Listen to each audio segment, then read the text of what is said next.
Welcome to Cash Talk, the podcast where we delve into the depths of finance, business, and life itself. I'm your host, John Cachia, a multi-award-winning wealth advisor with a passion for empowering ambitious Australians to confidently achieve financial freedom.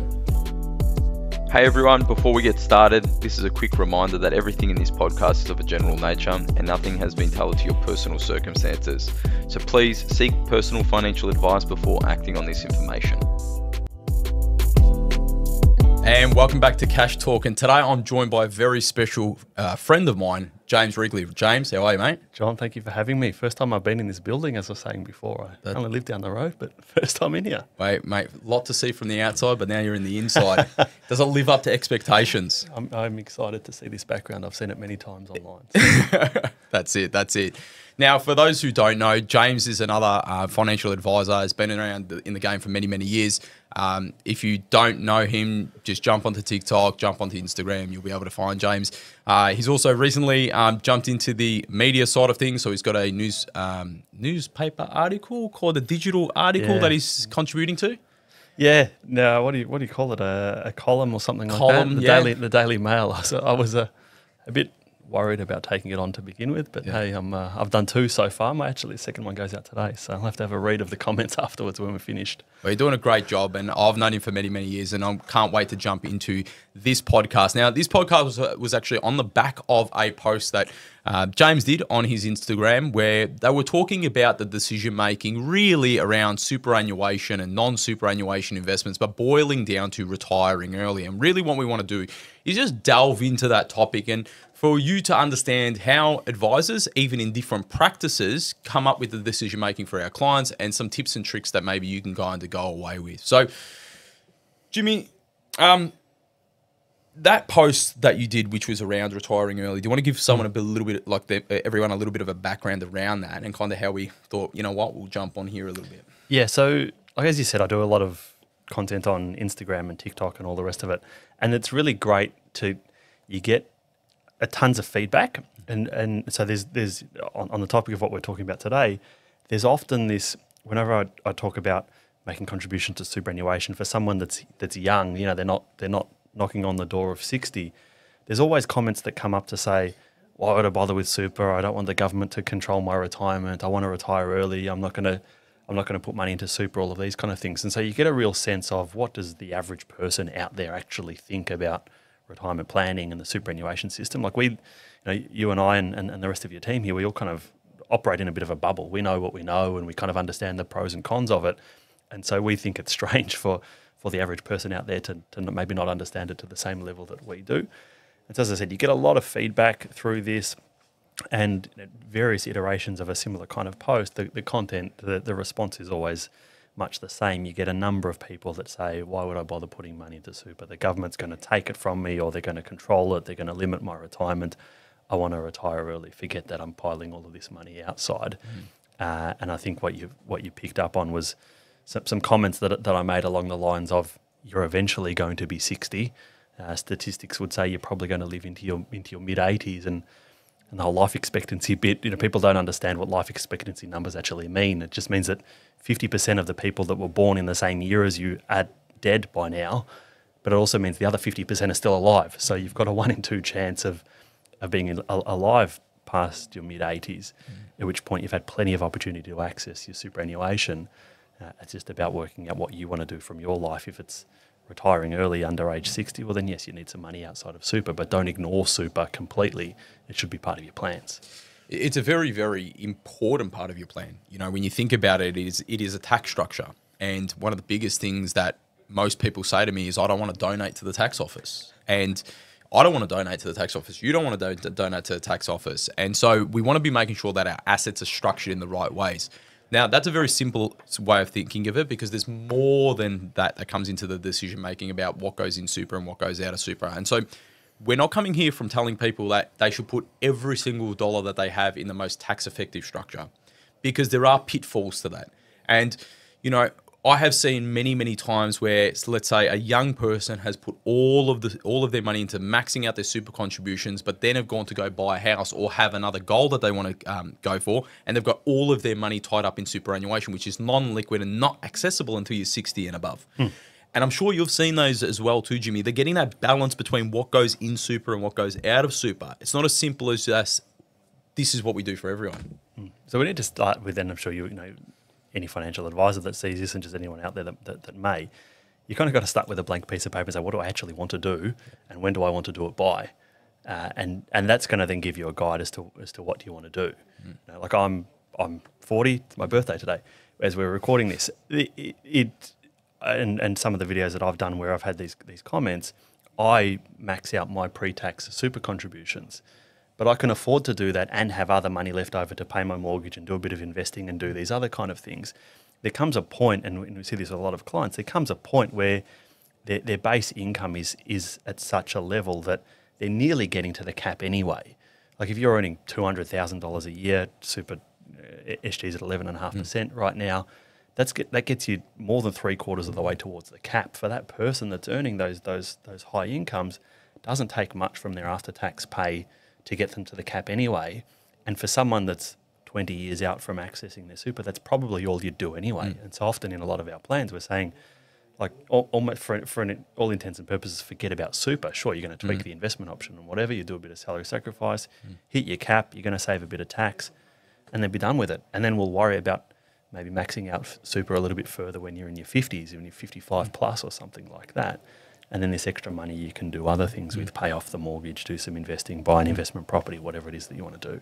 And definitely, I think like it was really good that you spoke about that, because it is individualized as well too, because when you talk about things like debt levels and stuff like that, making sure that you're getting that debt done right. Like I was doing a roadmap for a client, which essentially is a visualization of their financial future.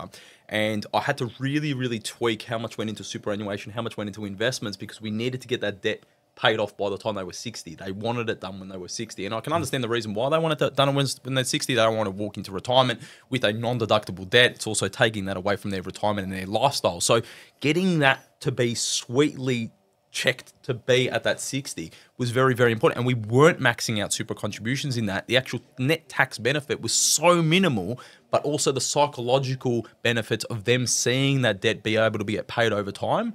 It was much more than just the tax benefit. Yeah, that's the importance of like dealing with this for an individual person. Just because something's right for this person that you're talking about doesn't mean that it's right for me or right for the next person. I've done videos on the topic. There's one that got lots and lots of comments where I said I'm maxing out my super contributions. I'm not going to be able to touch that money for at least 20 years. But I personally don't care if my mortgage is hanging around for that little bit longer, because I can appreciate that the tax that I'm saving, one, puts me far ahead, and I can look at the last 12 years worth of historical returns that I've earned in my super fund that are far and away much higher than the interest rate that I've been paying on my mortgage. So for me personally, I don't care if my mortgage is hanging around for another 5 years longer than it would have otherwise been, because I've put the numbers into the spreadsheet and say I'm going to be far better off doing this, and I'm comfortable with taking that approach. And also, you're taking it from a very logical perspective, as in you're breaking that down to say this is pre-tax dollars, therefore my net benefit, and therefore I'm comfortable with this. But that's also because of the level of financial literacy that you've got and the level of understanding you've got. Yeah. See, you can do all of the numbers and the numbers work out, but yet if the person can't swallow that and can't do that, they won't stick to that. And so you could maybe have that great plan, but if you don't stick to it, it comes undone. So really understanding the psychological benefit, the psychological beliefs that sit behind what you're trying to achieve. Now, I don't want to get all into the psychological and behavior today. I want to get into the logical side of things. Now, in regards to non-super investing, this is another thing that is very important to understand, that when you're investing outside of superannuation, and I'm not talking about entities, I'm talking about, individuals, say, working, when they start investing, if that be in an ETF, if that be in a managed fund, a bond, you are investing in post-tax dollars. And I think this is also a big misconception that people get. And I see this all the time where they're not putting money into superannuation, say, at all, and they're putting it all into an investment portfolio. Now, not only are they paying after-tax dollars, they're also causing a potential tax burden for themselves by building up this in the wrong tax structure. Thoughts around pre-tax, post-tax? So it's going to depend on the individual and depend on what they want to do. Of course, I'm a big advocate for the kind of education piece, and I know you are as well, to try and, people will come in and say, oh, no, super this, that, whatever. You want to go through an education journey to help them understand why it's good for them to be using it. But then at the end of the day, you're going to be guided by how are they feeling about it, what do they actually want to do, their plans around retiring early and so forth. If there is going to be money that's invested outside of super, then you're going to just naturally gravitate towards the lowest tax environment that you possibly can. Maybe it's a couple and one person works and the other person doesn't, or one works part-time and the other's full-time. So you've got lower tax rates that you can use. So the structure comes first, within tax structure, then you're working through there. So, and this is the same thing we're doing. So we're gravitating, like you said, I just want to repeat it, gravitating to the tax structure first, yeah? Because it's the after-tax return that you need to be focused on. And then as well as, before even the structure, when do you need to access that money? See, when it comes to outside super investments for me, Jimmy, you think about it as a 30-year-old, if someone wants to retire when they're 50, you need to access the funds by 50 to then get you to 60 to then access the money to superannuation. Correct, yep. And so if someone's coming to you at, say, 58 and they want to retire in 2 years, yeah, it would be very unlikely that I would imagine grabbing one of your plans and you've got a big outside super portfolio unless they've reached all of their caps. Is this correct? Yeah, it's 100%. Starts with super, and then anything else that can't get in for whatever reason ends up outside. But the 30-year-old, it's a different story. Yeah, because now we're looking at timeframes of accessibility of money. Yeah, so when we're building our plans for the younger cohort, it's around how much money do we need to get them? Let's say they want to retire by 50, to get them from 50 to 60. And then the rest of it will be funded by that tax-effective vehicle moving forward. And how are you doing that? I'm just kind of flip the podcast around, but how are you doing that? So if someone wants to retire at 50 and say they're planning on spending $100,000 a year, are you just doing 10 times 100 equals $1 million? There you go. Or are you going that extra level and saying, this money's going to be invested and earn some type of return. Let's assume it earns 6%. What and then we're having drawdowns. And then you're drawing down on the capital so that you'll get close to zero by the time they're 60. Yeah, so we're like got the starting balance, the contributions that go in. Then we've got the drawdown happening from 50 to 60 because their income's stopping, and then seeing if that account gets anywhere near zero.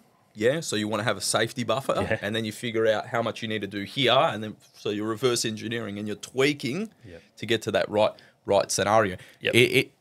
And you know, this is coming from advisor to advisor, and like looking at the level that we're both doing like things at. It's forensic. And so this is why I say to people, like, most people are just investing with the hope of making money. And so it's unfair. Like, our clients versus the people who are unadvised, I'll be honest with you, it's an unfair playing field. Not only because of the knowledge, but also because of the tools. And those tools that we use, I know for my practice, it's cost me about 70 grand a year in the practice to have that kind of tool. And so not many people have that resource to be able to use it.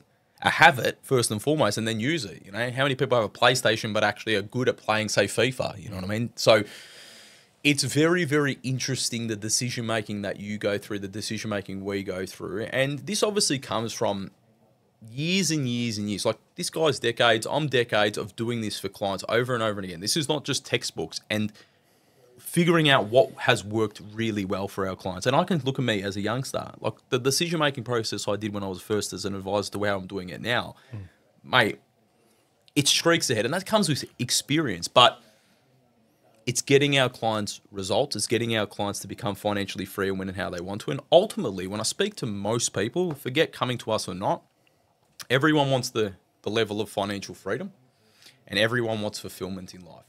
And so if you're not pointing your money with some kind of plan to make you financially free or fulfilled,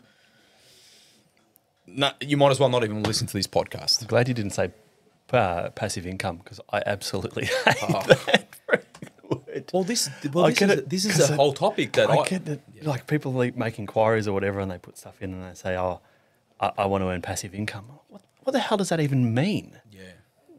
Why? What for? How are you getting there?